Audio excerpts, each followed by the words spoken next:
வேலூர் சிப்பாய் கழகத்தின் 219வது ஆண்டு நினைவு தினம் இன்று கடைபிடிக்கப்படுகிறது.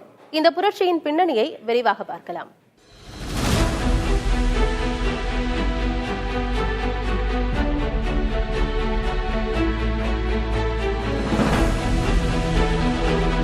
சுதந்திர காற்றை சுவாசிக்கும் இந்தியாவின் விடுதலைக்கு வித்திட்டதில் வேலூர் சிப்பாய் கழகத்திற்கு முக்கிய பங்கு உண்டு.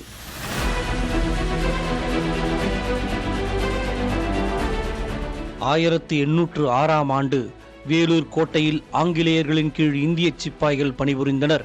அந்த சிப்பாய்களை அப்போதைய ஆங்கிலேய அரசு சமய அடையாளங்களை கடைபிடிக்க கூடாது, மாட்டுத்தோளாலான பட்டையை அணிய வேண்டும், பன்றி கொழுப்பு பூசப்பட்ட துப்பாக்கிகளை பயன்படுத்த வேண்டும் என்று கட்டாயப்படுத்தியது. இதனை எதிர்த்து 1806ஆம் ஆண்டு ஜூலை 10ஆம் தேதி வேலூர் கோட்டையில் கலகம் ஏற்பட்டது. இதில் ஆங்கிலேய அதிகாரிகள் ஏராளமானோர் கொல்லப்பட்டனர். சுமார் 300 இந்திய வீரர்களும் உயிரிழந்தனர். இந்த நிகழ்வே இந்திய சுதந்திர போராட்டத்திற்கு வழிவகுத்ததாக கூறப்படுகிறது.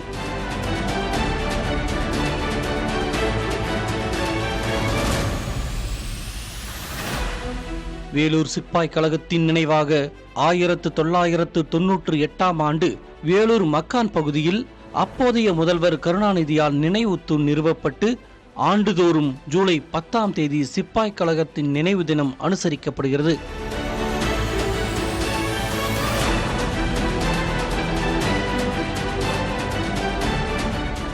சிப்பாய் கழகம் முடிந்து 219 ஆண்டுகள் கடந்த நிலையிலும் கம்பீரமும் வீரமும் குறையாமல் சுதந்திர காற்றை சுவாசித்து வருகிறது வேலூர் கோட்டை.